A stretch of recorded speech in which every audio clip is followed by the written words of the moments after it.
ನಂದೇನಿಲ್ಲ, ಎಲ್ಲ ನಮ್ಮ ನಟರದ್ದು.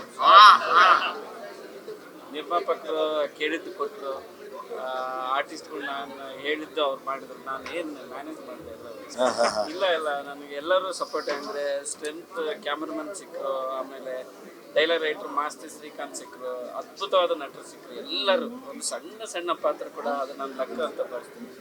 ಮತ್ತು ಏನು ಕೇಳಿದ್ರು ಯಾಕೆ ಅನ್ನೋ ಕೇಳಲಾರ್ದು ಒಂದು ಪ್ರೊಡ್ಯೂಸರ್ ಸಿಕ್ಕರು.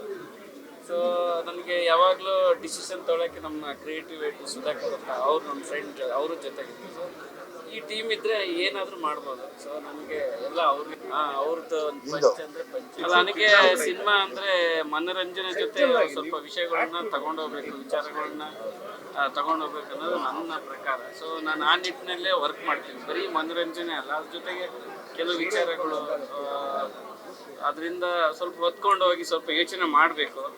ಮನೋರಂಜನೆ ಇವಾಗ ಅಂದರೆ ಕಾಸ್ ತುಂಬ ಆಲೋಚನೆ ಮಾಡ್ತೀನಿ. ಅಂದರೆ ಎಂಟರ್ಟೈನ್ಮೆಂಟ್ಗೋಸ್ಕರ ಫೈಟ್ ಮಾಡೋದು ಹೀರೋ ನನಗೇನು ಅಷ್ಟು ಅನ್ಸಲ್ಲ. ಒಂದು ಕಾಸ್ ಇಟ್ಕೊಂಡು ಮಾಡಿದ್ರೆ ಅದು ನನಗೆ ಭಾಳ ಇಷ್ಟ.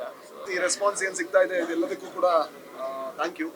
ಸೊ ಅದೇ ನಾವು ಎಸ್ಪೆಷಲಿ ವಿಜಯ್ ಸರ್ ಇರ್ಬೋದು, ಜಡೇಶ್ ಸರ್ ಇರ್ಬೋದು, ನಾವೆಲ್ಲ ಮಾತಾಡೋದು ಒಂದೇ, ಕನ್ನಡದಲ್ಲಿ ಒಳ್ಳೆ ಸಿನಿಮಾಗಳನ್ನು ಯಾವ ರೀತಿ ಮಾಡೋಣ, ಇನ್ನು ಮುಂದೆ ಕೂಡ ಯಾವ ರೀತಿ ಸಪೋರ್ಟ್ ಮಾಡೋಣ. ಸೊ ನನಗೆ ಖುಷಿಯಾಗಿದೆ ಏನಂದ್ರೆ ಈ ಸಿನಿಮಾದೊಂದು ಭಾಗ ಆಗಿದ್ರಿಂದ ಈ ಸಿನಿಮಾಗೆ ಏನೋ ವ್ಯಾಲ್ಯೂ ನನಗೆ ಆ್ಯಡ್ ಮಾಡೋಕ್ಕಾಯ್ತು ಅನ್ನೋ ಖುಷಿ ನನಗಿದೆ. ಸೊ ಥ್ಯಾಂಕ್ ಯು ಎಲ್ರಿಗೂ ಕೂಡ. ಸೊ ಜಡೇಶ್ಗೂ, ಪ್ರೊಡ್ಯೂಸರ್ಸ್ ಎಲ್ರಿಗೂ ಕೂಡ ನನಗೆ ಅವಕಾಶ ಕೊಟ್ಟಿದ್ದಕ್ಕೆ, ನಿಮಗೂ ಕೂಡ ಇಷ್ಟ ಆಗಿದೆ ಅಂತ ಅನ್ಕೋತೀನಿ. ನಾನು ಮನುಷ್ಯರು ಕ್ರೂರಿ ಸರ್, ನಾನು ಕೂಡ ಕ್ರೂರಿನೇ, ಅದಕ್ಕೆ ಸಂವಿಧಾನ ಬೇಕು. ಕಷ್ಟ ಆಗಿಲ್ಲ, ಬಹಳ ಖುಷಿ ಆಯ್ತು. ಸೊ ಮಂಜು ಅಂತ ಒಬ್ಬ ನಮ್ಮ ಹುಡುಗ ಇದ್ದ, ಅವ್ನು ಕಲಿಸ್ದ. ಜೊತೆಗೆ ನನಗೆ ಭಾಷೆ ಬಗ್ಗೆ ಬಹಳ ಆಸಕ್ತಿ ಇದೆ. ಅದು ಯಾವ ಭಾಷೆ ಆದ್ರೂ ಕೂಡ ಕಲಿಬೇಕು, ಅದನ್ನ ಸರಿಯಾಗಿ ಪ್ರೊನೌನ್ಸ್ ಮಾಡಬೇಕು ಅಂತ ನಾನು ಅನ್ಕೋತೀನಿ. ಯಾಕಂದ್ರೆ ನಾನು ಮಂಗಳೂರು ಬೇಕಾದ್ರೆ, ನಾನು ಚಿಕ್ಕವನಿರ್ಬೇಕಾದ್ರೆ ಯಾರೋ ಒಬ್ರು ಅದನ್ನ ಲೇವಡಿ ಮಾಡಿದಾಗ ನನಗೆ ಎಷ್ಟು ನೋವಾಗ್ತಿತ್ತು ಅಂತ ನನಗೆ ಗೊತ್ತು. ಸೊ ನಾನು ಯಾವುದೇ ಭಾಷೆ ಪ್ರಾಕ್ಟೀಸ್ ಮಾಡಬೇಕಾದ್ರೂ ಕೂಡ ಆ ಭಾಷಿಗನಿಗೆ ಅದು ಅನಿಸ್ಬಾರ್ದು, ನೋವಾಗಬಾರ್ದು. ಸೊ ಅದು ಒಂದು ಕರ್ತವ್ಯ ನಮಗಿರುತ್ತೆ. ಸೊ ಬಟ್ ಆರ್ಟಿಸ್ಟ್ಗಳು ಇದ್ರು, ಎಲ್ಲರೂ ಸಪೋರ್ಟ್ ಮಾಡಿದ್ರು, ಹಾಗಾಗಿ ಮಾಡೋಕ್ಕಾಯ್ತು ಈಸಿಯಾಗಿ. ಹೌದೌದು, ಲುಕ್ ವೈಸೆಲ್ಲ ಅವ್ರು ಪ್ಲಾನ್ ಮಾಡಿದ್ರು.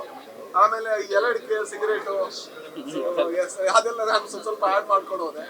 ಸೊ ಆಮೇಲೆ ಅವ್ರ ಹತ್ರ ಕೇಳ್ತಾ ಇದ್ದೆ, ನಾನು ಈ ಥರ ಮಾಡ್ತೀನಿ, ಮ್ಯಾನರಿಸಮ್ ಈ ಥರ ಮಾಡ್ತೀನಿ. ಅವ್ರು ಕೆಲವು ಸಲ ಏನಂದ್ರೆ ಸೀನ್ ಇಂಟೆನ್ಷನ್ ಹೇಳ್ತಾ ಇದ್ರು. ಒಂದು ಮಿರರ್ ಮುಂದೆ ಒಂದು ಸೀನ್ ಇದೆ, ಆ ಸೀನ್ ಅವರು ತುಂಬಾ ಆಕ್ವರ್ಡ್ ಆಗಿ ಹೇಳಿದ್ರು, ಮಾಡ್ಬೋದಾ ಸರ್, ಅದು ಸ್ವಲ್ಪ ಹಂಗೆ ಸರ್, ಅದು ಮಾಡಿದೆ. ಒಂದು ಅವಕಾಶ ಏನೋ ಒಂದು ಸಾಧಿಸೋದಕ್ಕೆ, ಯಾಕಂದ್ರೆ ನಮ್ಮ ಇಂಡಸ್ಟ್ರಿ ಆ ಪರಿಸ್ಥಿತಿಲಿ ಇದೆ ಅಂತ ನಾವು ಯಾವಾಗಲೂ ಹೇಳ್ತಾ ಇರ್ತೀವಿ. ಸೊ ಹಾಗಾಗಿ ಈ ಸಿನಿಮಾ ಮಾಡಬೇಕಾದ್ರೂ ಕೂಡ ನಮ್ಮ ಬೆಸ್ಟ್ ಕೊಟ್ಟರೆ ಒಂದು ಅವಕಾಶವನ್ನು ಚೆನ್ನಾಗಿ ಬಳಸ್ಕೊಂಡಾಗ.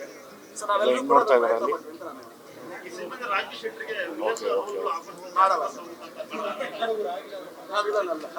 ಹಾಗಂತ ಹೀರೋನು ಅಲ್ಲ, ಪಾತ್ರಗಳನ್ನು ಮಾಡ್ತೀವಿ. ಇದ್ರಲ್ಲಿ ಪಾತ್ರ ಅದು ಟೈಪ್ ಕಾಸ್ಟ್ ಮಾಡೋದು, ಅದೇ ಆಕ್ಚುಲಿ ನಮ್ಮ ಇಂಡಸ್ಟ್ರಿ ನನಗೆ ಅದೇ ಬೇಜಾರಾಗುತ್ತೆ. ಯಾರೋ ಒಬ್ರು ಗೋಪಾಲ್ ಕೃಷ್ಣ ದೇಶಪಾಂಡೆ ಬಹಳ ದೊಡ್ಡ ನಟ, ಅವರು ಗರುಡ ಗಮನ ಮಾಡಿದ್ಮೇಲೆ ಅವ್ರ ತಂದೆ ಪಾತ್ರ ತಪ್ಪಿ ಬೇರೆ ಪಾತ್ರ ಕಲಿಸಿದಾಗುತ್ತೆ.